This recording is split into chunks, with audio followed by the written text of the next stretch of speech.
Bienvenidos mis hermanos, sean todos ustedes.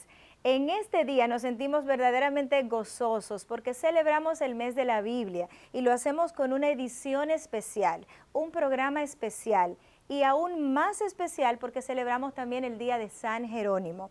Nosotros vamos a ver brevemente un resumen de lo que es la vida de San Jerónimo. Veamos.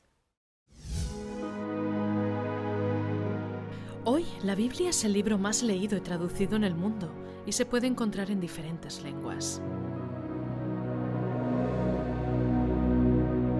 في البدء كان الكلمة والكلمة كان لدى الله والكلمة هو الله.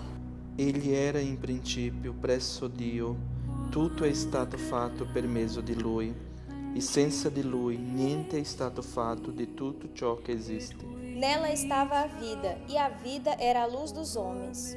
The Word became flesh. He lived among us.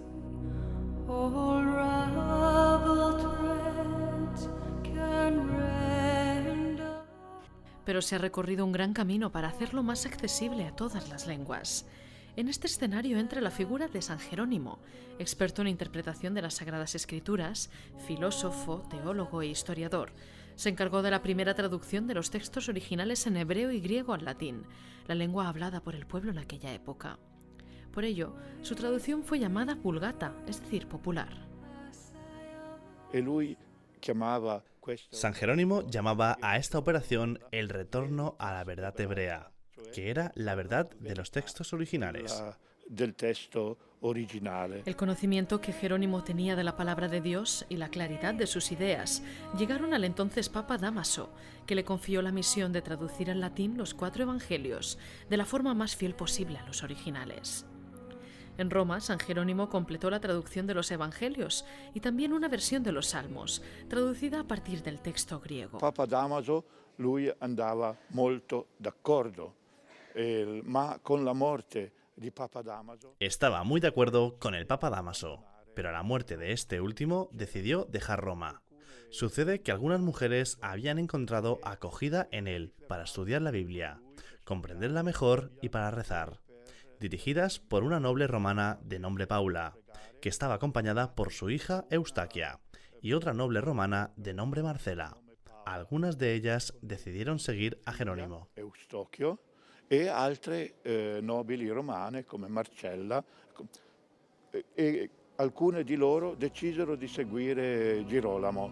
Una vez fuera de Roma, San Jerónimo fue a Tierra Santa, conoció los lugares santos para comprender mejor las Sagradas Escrituras y decidió establecerse en Belén. Fue en esta gruta que se encuentra en la Basílica de la Natividad, junto al lugar donde nació Jesús, que se dedicó a trabajos de traducción. Dunque Girolamo visse per più di 40 anni a Betlemme. San Jerónimo vivió en Belén 40 años y en este periodo escribió aquí numerosos comentarios sobre la Biblia. Son muy famosas también sus cartas y aquí completó la traducción de la lengua hebrea de todo el Antiguo Testamento. Di tutto l'Antico Testamento dalla lingua ebraica. La gruta es muy visitada por peregrinos procedentes de todas partes del mundo y quedan encantados ante la historia de este lugar. Ampliamente emocionada de estar acá en este lugar por San Jerónimo, que fue tan inteligente y tan sabio en poder traducir la Biblia y dar la gracia de Dios a todos nosotros. Es una grandeza infinita y yo quiero aprender como él para transmitir a mis hijos, a mis nietos. Quiero realmente ser útil al Señor. San Jerónimo murió el 30 de septiembre del 420, con más de 80 años, y se convirtió en el patrón de aquellos que se dedican al estudio de la Biblia. El santo dejó una herencia inestimable al cristianismo y un ejemplo de tal pasión por la palabra de Dios para dedicar su propia vida a hacer posible el conocimiento también a otros. Una frase de San Jerónimo describe lo importante que es el conocimiento de los textos sagrados. Quien ignora las Escrituras, ignora el poder y la sabiduría de Dios. Por tanto, ignorar las Sagradas Escrituras es ignorar a Cristo.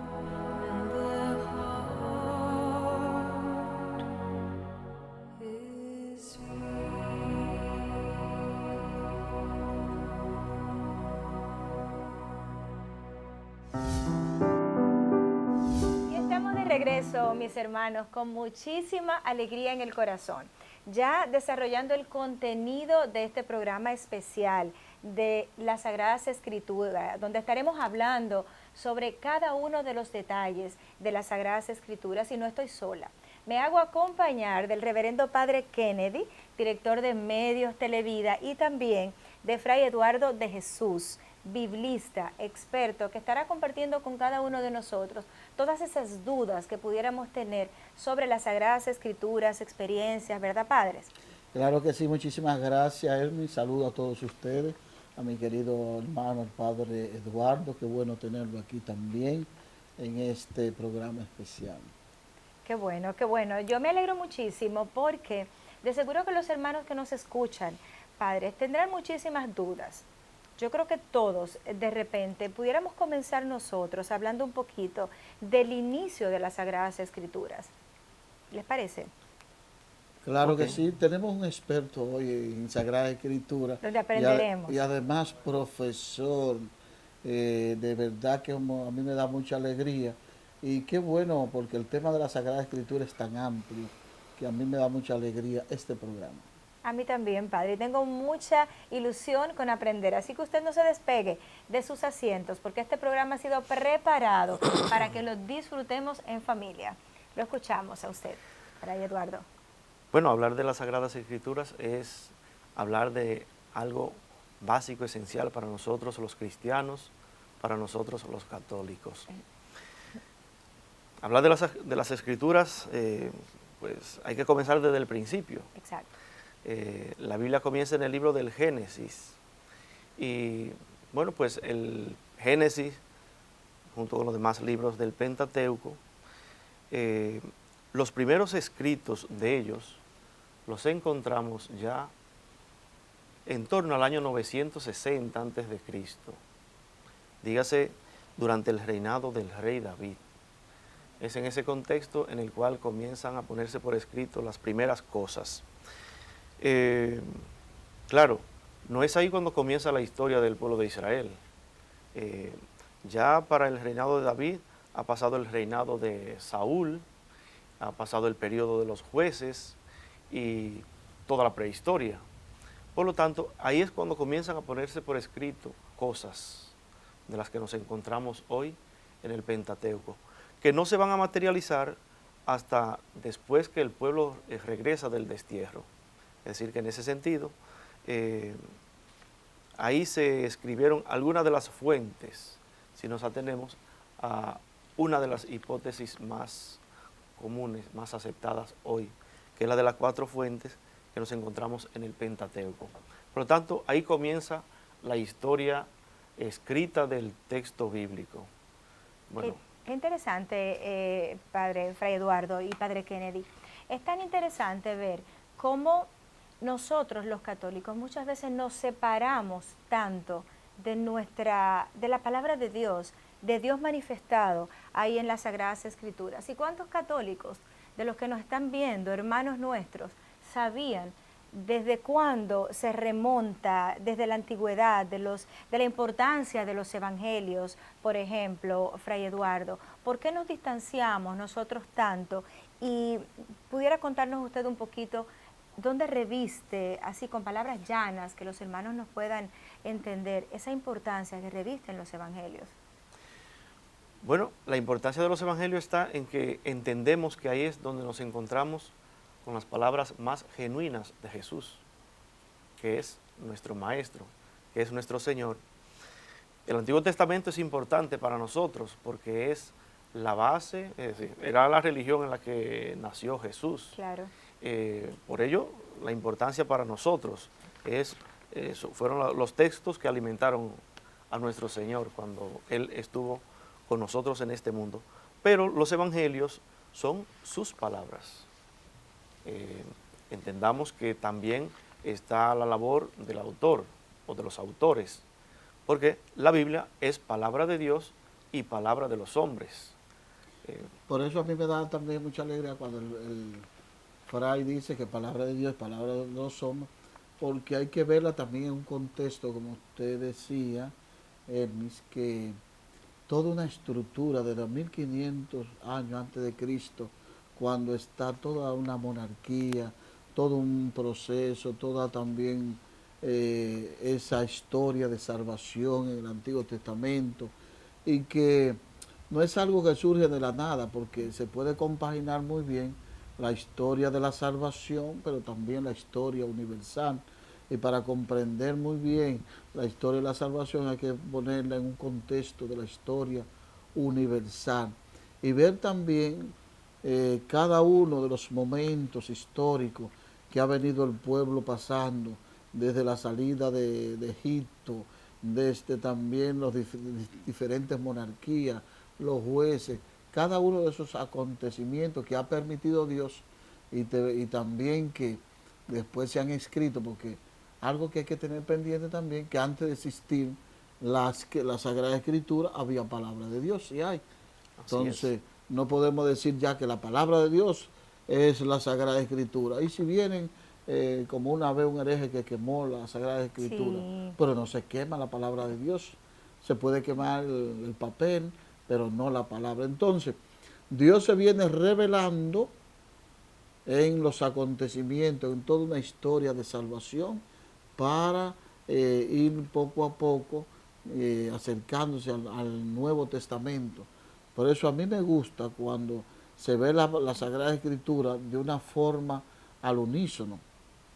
O sea que hay personas que dicen, no, a mí no me gusta el Antiguo Testamento, pero las promesas del Antiguo Testamento se cumplen en el Nuevo Testamento, o sea que tienen una importancia capital. Es verdad que el Nuevo Testamento a veces es más fácil, más ligero de comprender, pero tienen su importancia, ¿verdad, padre? El experto aquí es usted, que me dice cualquier cosa.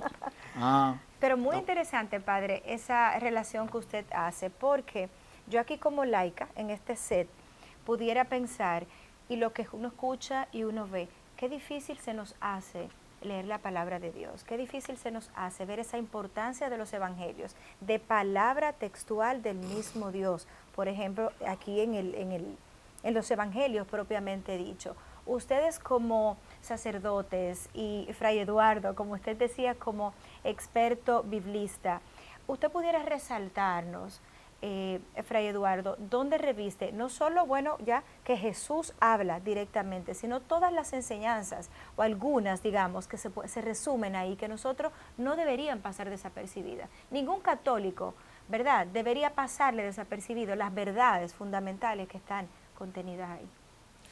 Sí.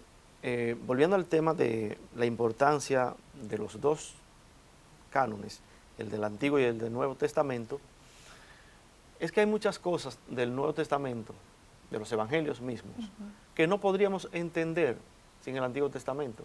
Cierto. De hecho, las Escrituras son una. Es decir, cualquier cosa que nosotros busquemos en los evangelios tiene que encontrar explicación en el resto de las Escrituras. Un ejemplo, si nosotros nos vamos al relato de aquella mujer que se casó con 7 hermanos. Wow. ¿Qué pasa? La explicación la vamos a encontrar en el Antiguo Testamento, con la ley del levirato, es decir, de la descendencia. ¿Por qué se casó con todo? El primero no pudo tener hijo y había que tener un hijo para la casa. Y según la ley del levirato, si el primero muere sin dejar hijo, el segundo tiene que procurar ese hijo. Y así sucedió hasta los 7. ¿Qué tendríamos que concluir? Seguramente ella era estéril. Qué interesante, Fray Eduardo, pero usted sabe que el tiempo en televisión a veces es un poquito cortito. No me siga respondiendo porque está sumamente interesante. Nos vamos a mover a una brevísima pausa. Usted tiene un compromiso porque esto no se ve todos los días. Este programa especial no se mueva porque en unos segundos estamos de vuelta.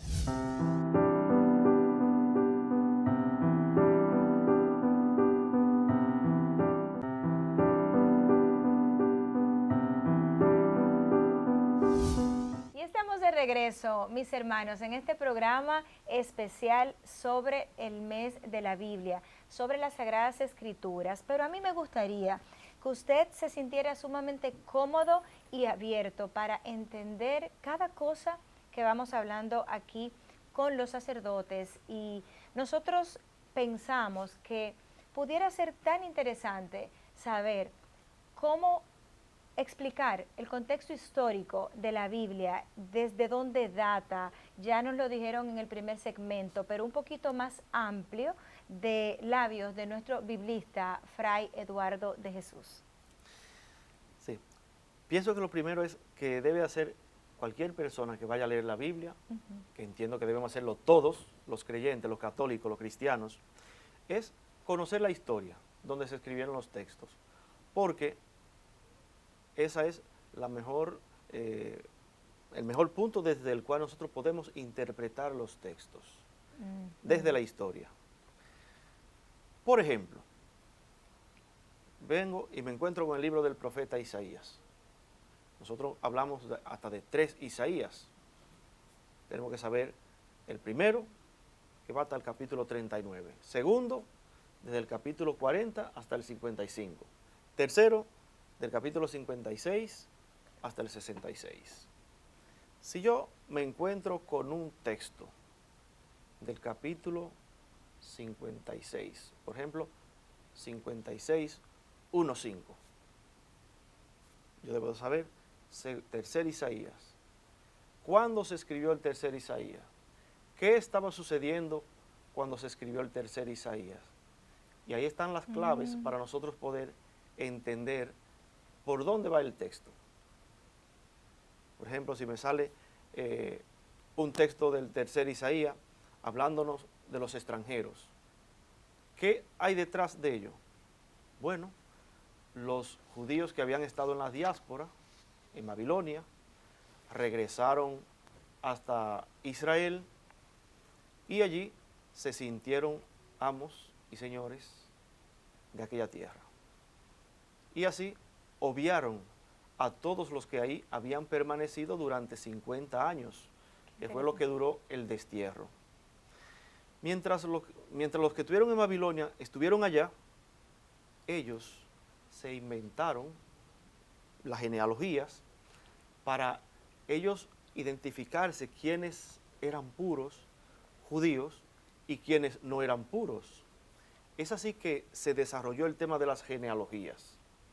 Y ahí, bueno, con la genealogía se sabe quién es puro, quién no es puro. ¿Cómo lo hacían, padre, para todos los hermanos que nos están escuchando? ¿Cómo lo explicamos en palabras más llanas? Que se pueda... La genealogía, por ejemplo, nos encontramos en los evangelios, Mateo, capítulo 1, desde el versículo 1. Juan engendró a José, José engendró a fulano y fulano engendró a fulano. Si ellos lograban contar hasta antes de que llegaran los extranjeros, esa persona era pura. Qué interesante. Si en ese conteo ellos encontraban que había habido un matrimonio en el cual hubiera uno no judío, ya ese era impuro. Entonces, cuando ellos vuelven a la tierra, ya ellos tienen toda esa elaboración. Cuando vuelven a Palestina, los que estaban ahí no estaban en eso. Era la masa más pobre, más humilde, y normalmente los más humildes están más preocupados en qué comer que en hacer literario. reflexión, exactamente. Entonces, vienen los de allá, este no tiene genealogía, por lo tanto, este es impuro por completo. Bueno, no la tenía por su situación económica, su situación de pobreza, y porque no estaban en ello. Bien, entonces, cuando este no puede demostrar su genealogía, ya lo tildan de impuro y lo tildan de extranjero. Por eso, entonces, viene el tercer Isaías, que es un defensor de los que ahí habían permanecido, y dice, si el extranjero se adhiere al Señor, si cumple con la ley, es bien visto por Dios. Pero no está hablando de ningunos extranjeros, está hablando de los judíos que ahí habían permanecido y que están siendo tachados de extranjeros por los que vinieron de la diáspora. Hay que entender también que para uno interpretar bien las Sagradas Escrituras, hay que ver también bien el contexto, porque cuando el geógrafo escribe, el escritor de las Sagradas Escrituras, habla del momento y del hecho histórico que está viviendo. Un ejemplo, no es lo mismo escribir desde el destierro de Babilonia, Claro. que está el pueblo sufriendo, que está el pueblo pasando situaciones, que están fuera de su tierra, que era lo más importante. Aquellos que ya escriben cuando están en Jerusalén, cuando disfrutan de su santuario, disfrutan de los distintos rituales y están viviendo en armonía y paz. O sea, cada texto hay que ubicarlo en su contexto y hay que leer las Sagradas Escrituras con el mismo espíritu con que ha sido escrita. ¿Qué quiere decir eso? Que hay que también uno transportarse donde precisamente el contexto como fue escrita. ¿Y qué quiere decir eso también? Que si hay un momento que fue escrito, están viviendo un momento de guerra, usted se va a dar cuenta que la escritura te va a hablar un conjunto de cosas.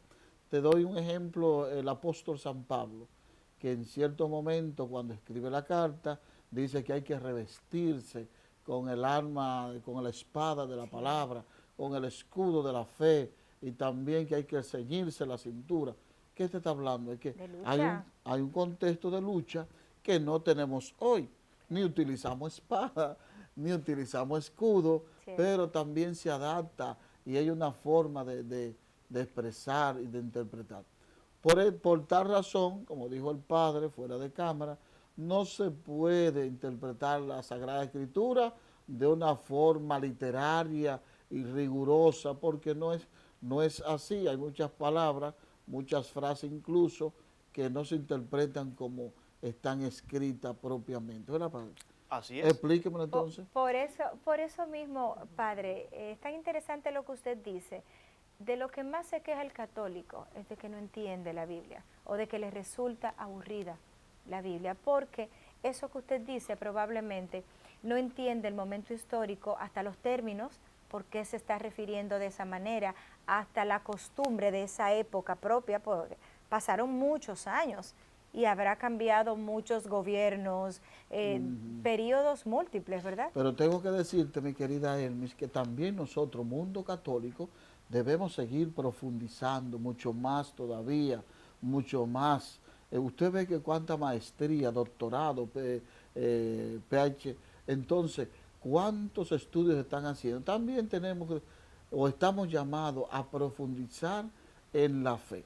Ahí está el fray Eduardo, que está dando formación en una escuela teológica de los dominicos, y también aquí hay muchísimas escuelas de teología. Entonces muchas veces las escuelas le hace falta más alumnos porque todavía no está el interés, y es importante tener ese interés, y precisamente los multimedios Vida están buscando eso, que nosotros podamos utilizar las escrituras, amarlas, servirnos de ellas. Perdón que interrumpa, pero yo lo tengo incluso hasta marcado aquí, mi querida Elmi, con el permiso del padre, ¿verdad que sí? Entonces, dice precisamente que la Sagrada Escritura, toda escritura, dice la epístola de San Pablo a Timoteo, oye cómo dice, toda escritura es inspirada por Dios y es útil para enseñar, para corregir, para instruir, para educar en la justicia. Así el hombre de Dios se encuentra religiosamente maduro y preparado para toda obra buena. Qué belleza, padre. ¿Verdad que sí? Qué hermoso. belleza, qué deleite. No más palabras, honorable magistrado. Pues yo antes de pasar a nuestro experto, esto te está poniendo tan bueno, tan disfrutable. Yo les contaba a mis compañeros aquí antes de comenzar el programa, que hace unos días, propicio al tema que vamos a tratar, yo estaba muy inquieta, preocupada y me dolía mucho la cabeza. Me iba a recostar un ratito y tengo la Biblia al lado de la cama, como la mayoría, ¿verdad? La tenemos ahí, solo que algunos solo está ahí como para que me cuide, ¿verdad? Como para que la Biblia... Se me ocurrió agarrar la palabra de Dios. Esto es un testimonio, padre, que lo acabo de vivir, fray Eduardo. Yo tomé la palabra de Dios y la tomé pensando, me voy a relajar un ratito, déjame leer la palabra de Dios. Tenía una migraña horrible y una preocupación y tensa. Comencé a leer el libro de los Salmos. Porque ahí la abrí, fue para, qué sé yo, guiada por el Espíritu Santo, pienso yo. Comencé a leerla y mi corazón comenzó a serenarse y comenzó a entrar una paz en mí. Y como a la media hora, 20 minutos, a mí no me dolía la cabeza. Es como si yo me hubiese tomado un analgésico y comenzó a hacer efecto. El encanto, la grandeza, la gracia, la sabiduría de las Sagradas Escrituras. Y no le estamos perdiendo. ¿Verdad que sí? A mí me alegra ese testimonio porque las Sagradas Escrituras hay que amarla, hay que leerla, hay que también meditarla, reflexionarla, practicarla. Usted sabe también por qué mucha gente hoy se está metiendo a cosas raras, entre ellas el yoga, sí. Porque no se está meditando la palabra de Dios. Todo el mundo anda rápido y cuando no se medita la palabra de Dios, entonces como quiera hace falta esa serenidad en el interior y la gente comienza a buscarlo en cosas fuera de la gracia de Dios y de la bendición de Dios.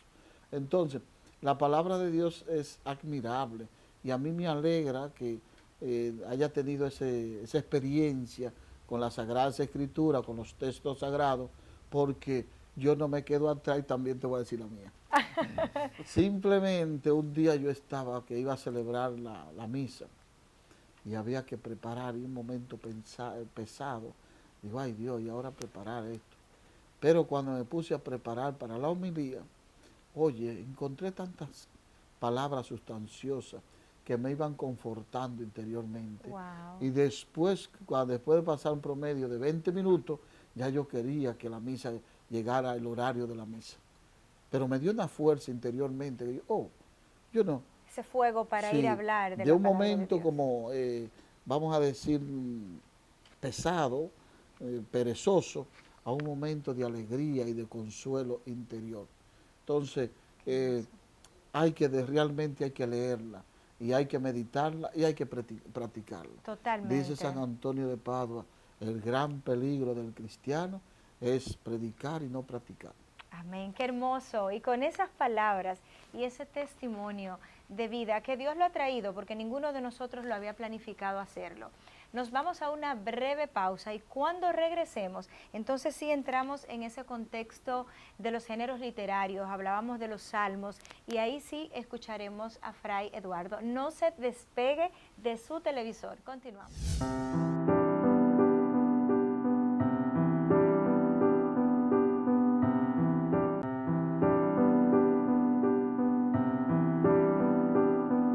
Estamos de regreso, mis hermanos. Habrán escuchado el testimonio del Padre Kennedy, mi propio testimonio con las Sagradas Escrituras. Lo compartimos con la intención de que la Biblia es palabra de Dios y que debemos integrarla a nuestras vidas, conocerla para amarla, para ponerla en práctica, como usted decía, Padre, hace un ratito. Es que yo te voy a decir una cosa, Hermes, antes que haga la pregunta. Si se leyese más las Sagradas Escrituras, hubiese menos depresión en la sociedad. Totalmente. Hubiese menos violencia, también menos separación de los matrimonios, porque la Sagrada Escritura te da un espíritu, un discernimiento, una luz especial para vivir en paz, en armonía, en felicidad. Pero a veces no estamos en contacto con los textos sagrados y es importante buscar los mandamientos divinos. Amén. Qué hermoso eso. El manual de los cristianos. Entonces, en cuanto a manual de los cristianos, sí. Dice la lectura popular de la Biblia es como un coco. Ajá. Un coco, todos los conocemos, es muy duro por fuera, es decir que para acceder a lo que está dentro, que es agua y comida, lo necesario para la vida, es necesario romper esa coraza. Pero cuando la rompemos, tenemos todo lo necesario. Qué interesante, porque cuando uno entra en la Biblia, verdaderamente es como que uno se llena como de esa miel. Esa interpretación de los 70 de la Vulgata. De los 70, que es de donde procedemos. De los 70. Y hablando de los testimonios y de esa dulzura, yo le hablaba del testimonio sobre los salmos. ¿Puede usted contarnos un poquito a tantos hermanos que nos ven sobre los diferentes géneros literarios que encontramos en las Sagradas Escrituras? Claro, bueno, sí. Los salmos son uno, Y en cuanto a los salmos, hay algo interesante, y es que entendemos que las escrituras son la palabra de Dios para los hombres, mientras que los salmos son las palabras de los hombres para Dios. Qué hermoso. Es decir, es, bueno, pues nosotros en nuestra relación con Dios, pues le experimentamos de una forma u otra como nuestro Salvador, como nuestro Padre, como el Todopoderoso, a quien aclamamos en los momentos difíciles, y entonces nosotros elevamos nuestras súplicas. Por lo tanto, los salmos, que hay salmo de intronización, salmo de coronación, salmo de peregrinación, de lamentaciones, de júbilo, ¿verdad? Así es. Hay diferentes géneros, tipos de salmos. Son las palabras de los hombres hacia Dios. Pero Dios también nos habla en los otros libros a nosotros, y nos habla a través de la historia. Ahí están los libros históricos. Nos habla a través de, por ejemplo, las poesías, libro Cantar de los Cantares. Tan romántico, tan hermoso. Nos habla a través de los profetas, libros proféticos. Nos habla a través de los libros apocalípticos. Ahí están el libro de Daniel en el Antiguo Testamento, el libro del Apocalipsis, que tan mal interpretado es en muchas ocasiones. Cuéntanos un poquito, Padre, a ver. Tiene que invitarnos a hablar del Apocalipsis, porque el Apocalipsis es un libro tan hermoso. Apocalipsis significa revelación, y la gente a veces le tiene como miedo. Y es todo lo contrario, Padre. Pero ese es otro tema. Un programa nada más, ¿verdad? Es otro programa. Sí, que nos sigue invitando. Solamente una puntillita del Apocalipsis. Sí. El libro del Apocalipsis es el libro de la esperanza. Pero nosotros no lo tienen como un libro de terror, que lo que ahí se narra son las desgracias que van a suceder. Oye, qué mala interpretación. Totalmente, la destrucción. Un desconocimiento del libro. Pero Padre, déjelo ahí para que puedan ver ese programa también. Ok. Solamente lo vamos a hacer, Padre. Solamente interpretando desde el inicio el libro del Apocalipsis. Es una promesa, ya el Señor nos dará el tiempo. Entonces, entramos un poquito, padres, en la interpretación de los evangelios, que no pudiéramos dejarlo afuera. Oye, los evangelios de verdad que es un manantial de amor que tenemos. ¿Por qué? Porque decirte que la vida de Jesús la narran 4 evangelistas.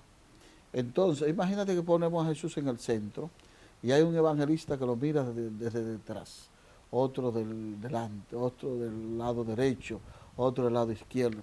Y es verdad que los 4 hablan del Maestro, pero los 4 hablan de una forma, vamos a decir, diferente, aunque tienen muchos textos iguales, pero cada quien tiene un ángulo diferente para hablar del Maestro. Por eso esos 4 evangelistas de verdad son 4 joyas. Pero yo quiero dejar al experto que hable él. Le escuchamos, sí. En el año 170 hubo un autor que se llamaba Tasiano de Siria, que vio en los evangelios obras tan parecidas que dijo, vamos a resumirlo en uno, y hizo un resumen de los 4 evangelios, porque como era lo mismo, y digo yo, gracias a Dios que esa obra no prosperó, que esa obra se perdió, porque de haber prosperado, quizás hoy no tendríamos los 4 evangelios. Y los 4 evangelios, como bien dice el Padre Kennedy, son la misma palabra de Dios, pero visiones diferentes. Es decir, que están situados cada cual en su contexto y cada cual con su problemática. Es así que, por ejemplo, los 3 evangelios sinópticos, Marco, Mateo y Lucas, que son más históricos que el evangelio de Juan, que es un evangelio teológico, bueno, pues desde el lugar desde el que se escribieron, nos presentan una visión de Jesús.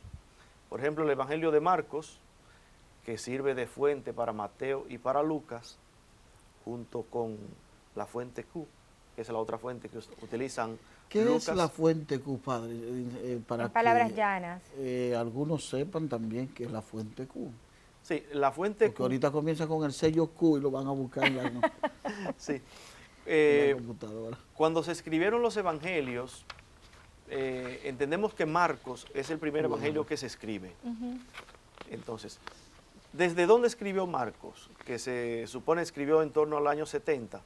Bueno, Jesús habló a los discípulos y habló a la gente. Entonces ahí se produjeron lo que se llaman tradiciones orales. Luego los discípulos, cuando fueron, después de la resurrección, por las diferentes comunidades, anunciaron lo que Jesús había dicho y contaron los milagros que Jesús había hecho, narraron las parábolas que había dicho, etc.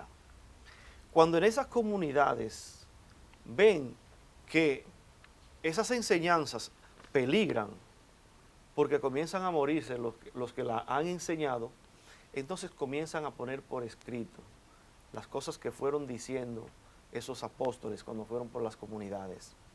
Y es entonces cuando se escriben las primeras tradiciones que luego se van a colectar y con ellas se van a hacer colecciones.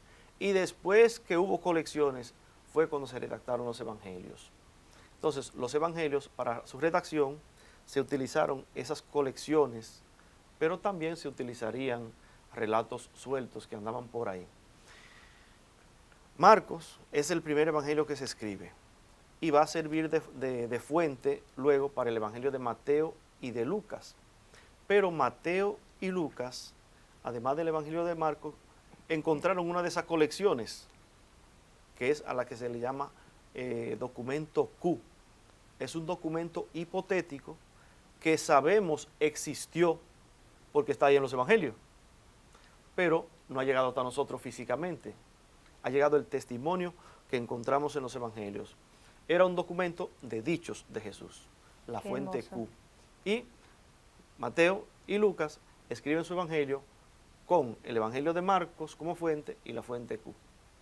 Qué interesante todo esto. Yo no sé si nos siguen nuestros hermanos, pero vemos como en toda la interpretación de las Sagradas Escrituras, desde el Antiguo Testamento, desde los inicios hasta donde vamos ahora, que es la interpretación de los Evangelios, vemos cómo entra el hecho, la realidad actual y el contexto. Vemos como usted decía, padre, que cada evangelista escribía desde su óptica lo que había vivido, que probablemente era lo mismo que los demás, pero bajo su interpretación. Cada uno de nosotros, al leer las Sagradas Escrituras, tiene que encontrarse con Dios y lo hace de una manera diferente también. Claro que sí, y hay que decir incluso que en el Antiguo Testamento ya habla de 4 seres vivientes, el libro de Daniel, Sí.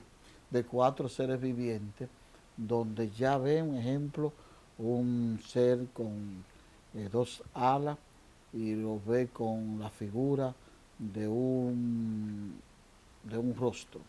Y está hablando del Evangelio de Mateo, porque Mateo comienza con la genealogía de Jesús. Pero también sigue viendo y ve otra figura con el rostro de un león con 2 alas.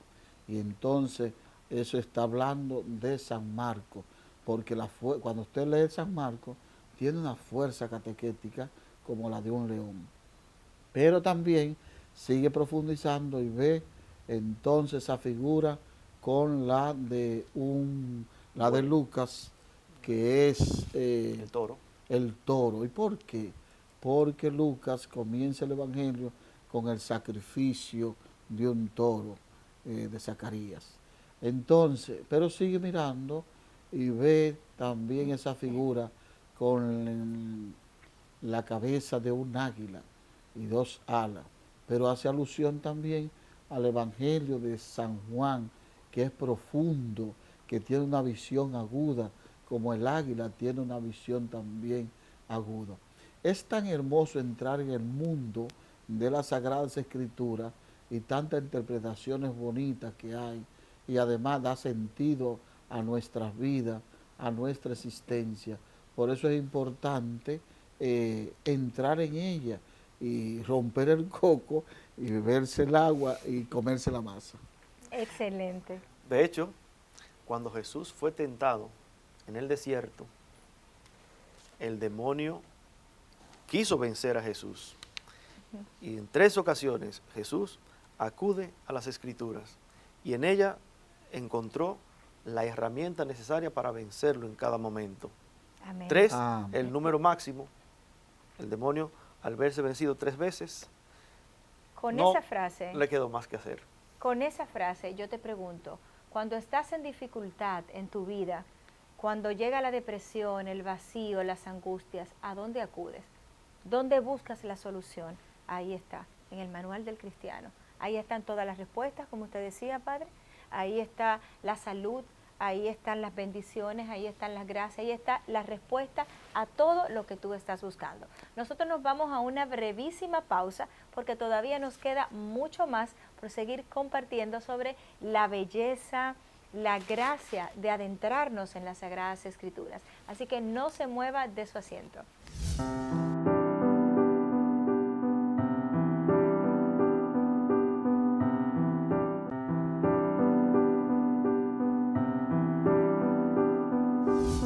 Estamos de regreso, continuamos disfrutando de un conversatorio verdaderamente rico, rico en sabiduría, rico espiritualmente, y yo les confieso que me siento aún más enamorada de las Sagradas Escrituras, viendo todas esas analogías que hacía el padre Kennedy y viendo también esa interpretación histórica de Fray Eduardo. Vamos a escuchar la lectura de un escrito joánico que tiene nuestro reverendo padre Kennedy, que está ahí fascinado con su Biblia en las manos. Sí, tengo que decirte también que es importante qué Biblia, de qué Biblia tú lees, porque es importante tener una Biblia con una buena traducción, una Biblia también católica. No son, todas las Biblias no son iguales. ¿Por qué? Porque hay algunas Biblias donde le quitaron libros, entonces no son realmente católicas. La Biblia católica tiene un conjunto de 73 libros y es bueno saber eso. Y esta sobre todo es una Biblia de estudio. El padre sabe muy bien que profundiza sobre la Biblia, pero también hay buenas Biblias, la de Jerusalén, Dios habla hoy, latinoamericana, la de Alonso Checker y un conjunto de Biblias buenas que tenemos. Entonces, ya que menciona los joánicos, del Evangelio de San Juan, joánico, entonces, oye qué hermoso texto, en el capítulo 1 de San Juan. En el principio existía la palabra, y la palabra estaba junto a Dios, y la palabra era Dios. Ella estaba en el principio junto a Dios, todo se hizo por ella, y sin ella no se hizo nada. Vino a lo suyo, mas los suyos no la recibieron. Pero a todos los que la recibieron, le dio poder de hacerse hijo de Dios, a los que creen en su nombre. Amén. Palabra de Dios. Te alabamos, Señor. Qué hermoso. Hermosísimo texto. Ay, ay, ay. Hermosísimo Pudiéramos texto. continuar ahí leyendo. Sí. Pero el padre lo explica de una vez. Bueno, él es exegético. Aquí queda el tema de ¿podemos leer de forma literal la Biblia o no? Esa era mi pregunta. ¿Oh, sí? Ay, sí. La manera correcta de leer la Biblia. ¿Por dónde comenzar? ¿Cómo hacerlo? Pero comenzar hoy, porque vamos a quedar aquí con un pacto, con un compromiso de integrar la Biblia a nuestras vidas. No es solo ir a misa, no es solo vivir los sacramentos, las Sagradas Escrituras es parte de todo esto. ¿Cómo lo hacemos, Fray? De manera correcta, para ir entendiendo, ir entrando en todo esto que hemos hablado. Lo primero es, la Biblia no podemos pretender leerla sin estudiarla. A ver, explíqueme usted eso. No, porque la Biblia no pertenece a nuestro contexto cultural, ni pertenece a nuestra historia. ¿Podríamos nosotros ahora mismo, sin ninguna preparación, comenzar a hablar con un chino? No. Cierto. ¿Con un griego? No. ¿Y cuál es esa preparación? Esa preparación se comienza con pequeños cursos bíblicos que nos vayan hablando de la Biblia, de cómo se escribió la Biblia, quién escribió la Biblia, cuándo se escribió la Biblia, dónde se escribió la Biblia, por qué se escribió la Biblia, cuál fue la finalidad de escribir este libro, este otro libro. Fray, y si yo no tengo acceso a un curso y estoy porque yo vivo allá en recónditamente donde un curso no existe para nada, ¿qué hago? La iglesia está muy preocupada en Santiago, en Santo Domingo, y me imagino que las otras diócesis, en que hayan escuelas de Biblia, en que hayan escuelas que nos enseñen a nosotros esas minutas básicas para nosotros poder interpretar los textos. Yo vivo en Santiago y yo sé que en Santiago hay muchas escuelas en cada zona pastoral. Aquí también el arzobispo ya tiene unas cuantas escuelas y ahora se están creando varias también, sobre todo para profundizar en las Sagradas Escrituras y en otras materias.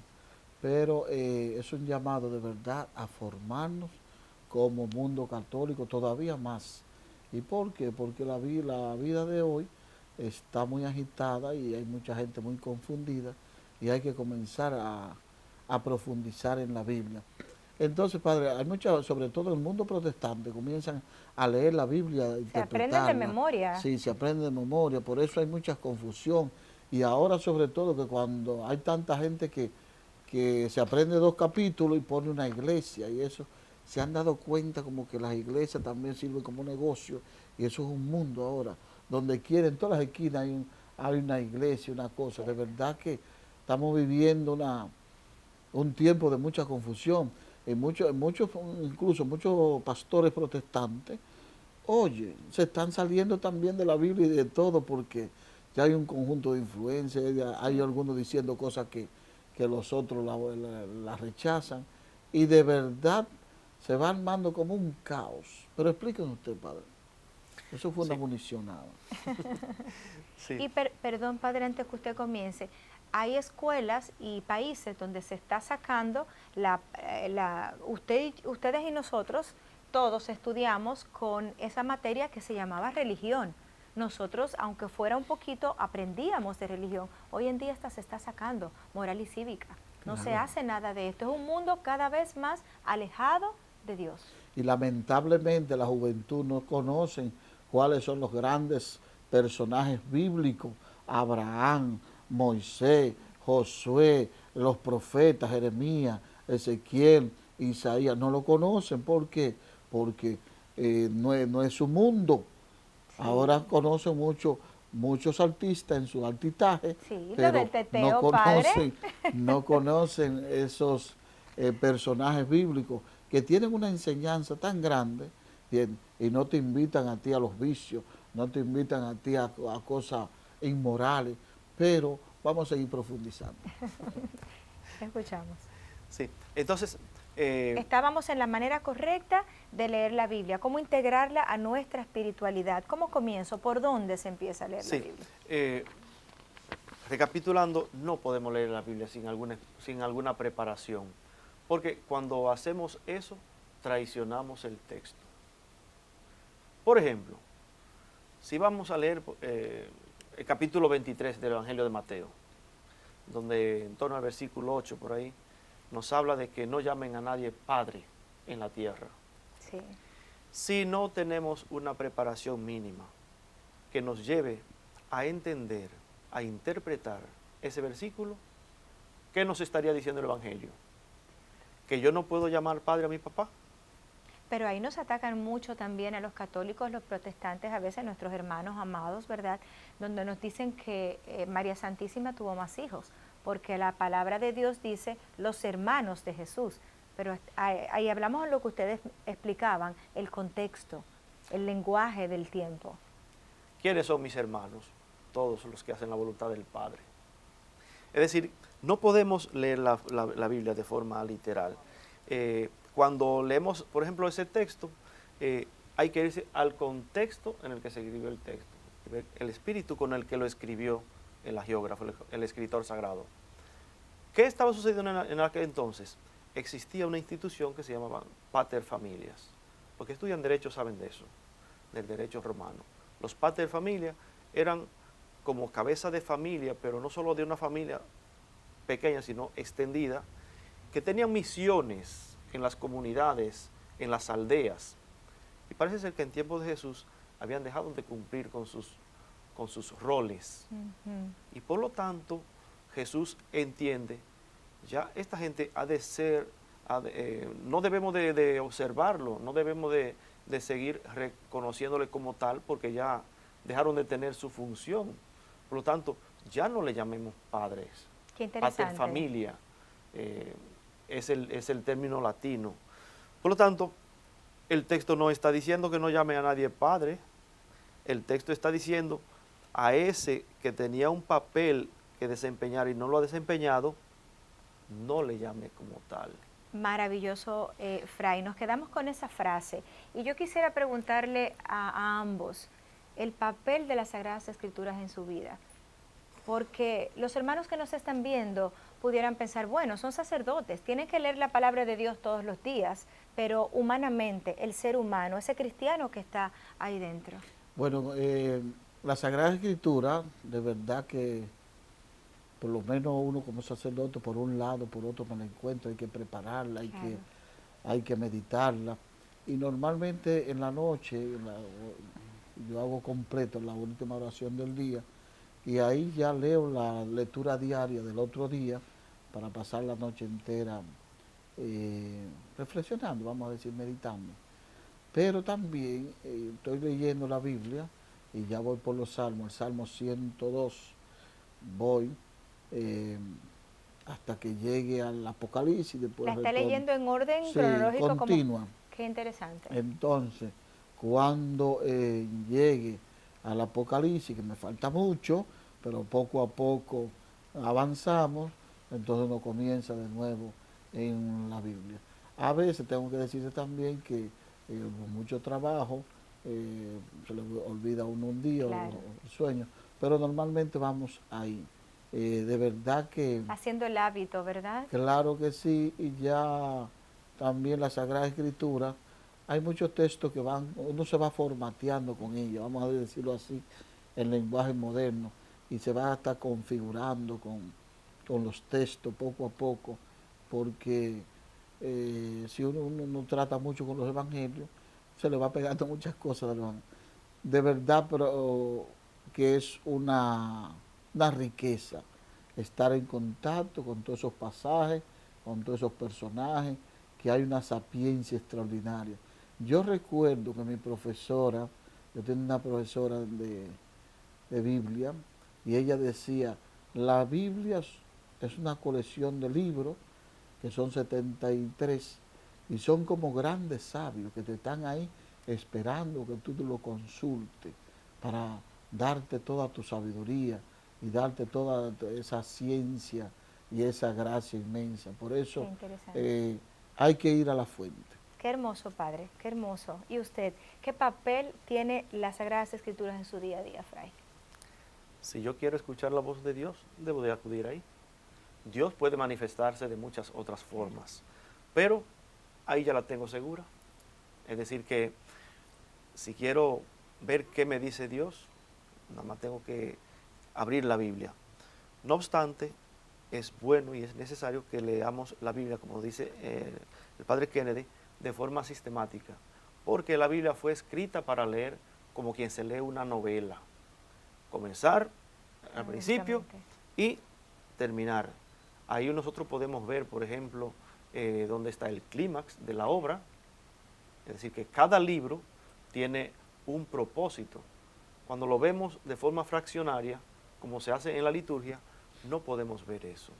Pero si nosotros lo leemos, por ejemplo, esta tarde me voy a leer el Evangelio de Mateo, yo puedo entender cuál es la línea y, digamos, cuál es el punto más alto. Y qué bueno escuchar eso, porque así como usted la está leyendo, yo he comenzado a leerla varias veces y luego pues me he saltado porque voy a preparar un tema de tal cosa, pero cuando uno la va leyendo paso a paso, sistemática, es como que tú vas comprendiéndolo todo de una mejor manera. Es que yo creo también que no se puede leer la Biblia, sentarse y ya voy a leer el orar. Nuevo Testamento en esta tarde y en este día.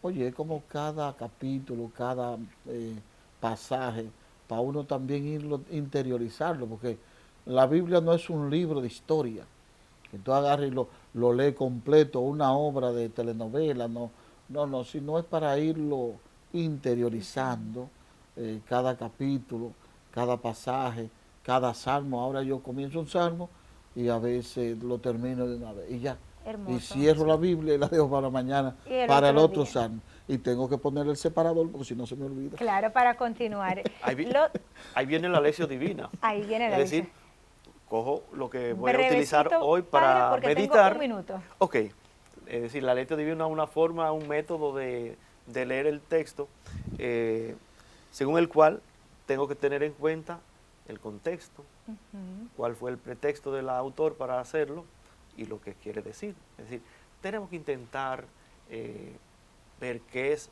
lo que a partir de lo que sucedía en aquel entonces dijo Dios a aquella comunidad a través del autor, para ver cómo eso me ilumina a mí hoy. Porque la Biblia tiene que servir para algo, en mi vida presente, en mi vida actual.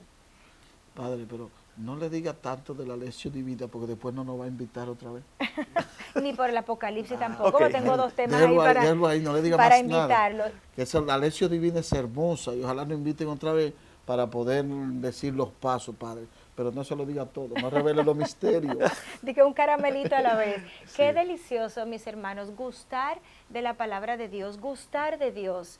Yo como laica, acompañada de estos 2 sacerdotes, me siento privilegiada de poder tener este tipo de conversatorios aquí en el canal de la familia, que nos dedicamos a motivarles, a entusiasmarle, a que usted que está ahí en su casa, que buscó su Biblia probablemente mientras nos escuchaba, pues comience así, como lo está haciendo el Padre. Mira, para terminar, yo sé que usted va a terminar, yo quiero decirle que precisamente el Señor nos ha inspirado hoy para hacer el próximo año un gran evento. Amén. A las Sagradas Escrituras. Pero este año no, el próximo, un gran evento a las Sagradas Escrituras. No lo puedo revelar porque al pasito lo vamos a decir, pero oren por eso, para ese gran evento a las Sagradas Escrituras, para llevarlas realmente al corazón de toda la sociedad. Hermoso que usted lo haya dicho, Padre. Los que desean colaborar o orar. Participar, orar, ¿verdad que sí? Para este gran evento. Motivarnos, mis hermanos, a encontrar a Dios, como decían nuestros sacerdotes en las Sagradas Escrituras, que entre en tu alma, que entre en ti, cristificarte a través de las Sagradas Escrituras. No hay tiempo para más. Ojalá que este programa especial les haya gustado. Ha sido hecho con mucho corazón, como el canal católico de la familia, procurando que Cristo entre en ti, que tú te cristifiques y que cada día vayas creciendo en espiritualidad y en santidad. Yo soy tu hermana Hermis Félix, el reverendo Padre Kennedy, Fray Eduardo Romero nos ha acompañado y estamos felices de haber compartido contigo este programa. Será hasta una próxima ocasión. Chao.